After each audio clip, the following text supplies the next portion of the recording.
नजर डालेंगे दिलचस्प और अजीब खबरों पर। बैक वक्त बच्चों की देखभाल और मोटरसाइकिल पर ऑर्डर डिलीवरी का काम करने वाली बाहिम्मत खातून। मिस्र में एक मेहनतकश खातून की सोशल मीडिया पर सामने आने वाली तस्वीर को देखकर पत्थर दिल भी मोम हो गए। तस्वीर में खातून को मोटरसाइकिल पर अपने दो बच्चों के हमरा काम पर जाते देखा जा सकता है। एक बच्चा इसकी गोद में सो गया है जबकि दूसरा इसके पीछे बैठा सो रहा है। काहिरा की सड़कों पर मोटरसाइकिल चलाने वाली मेहनती माँ ऑर्डर डिलीवरी का काम करती है और इसे वो अपने बच्चों के साथ भी ले जाती है। इसकी तस्वीर सोशल मीडिया पर जंगल की आग की तरह फैली। अचानक चलते हुए एक नौजवान ने इसकी तस्वीर बनाकर सोशल मीडिया पर पोस्ट की तो वो देखते ही देखते वायरल हो गई।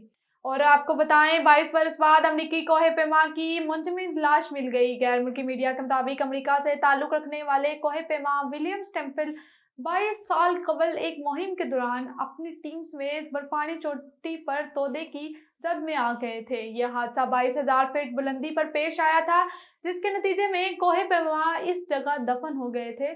साल 2002 में 59 साल कोहे पेमा के लापता होने के बाद इनकी तलाश में की जाने वाली तमाम तर कोशिशें नाकाम साबित हुई थी। और आपको बताएं यूक्रेनी खवातीन जिन्हें मर्दों की फौज में भर्ती के बाद ट्रक ड्राइवर, सिक्योरिटी गार्ड जैसी नौकरियां मिली। यूक्रेन में जंग की वजह से खवातीन ने ऐसे पेशों में काम करना शुरू कर दिया जो रवायती तौर पर मर्दों के लिए समझे जाते थे। यूक्रेनी फौज में मर्दों की भर्ती मुसलसल जारी है। ऐसे में खवातीन ट्रक ड्राइवर, कारखाने की मैनेजर और सिक्योरिटी गार्ड वगैरह जैसी नौकरियां कर रही हैं।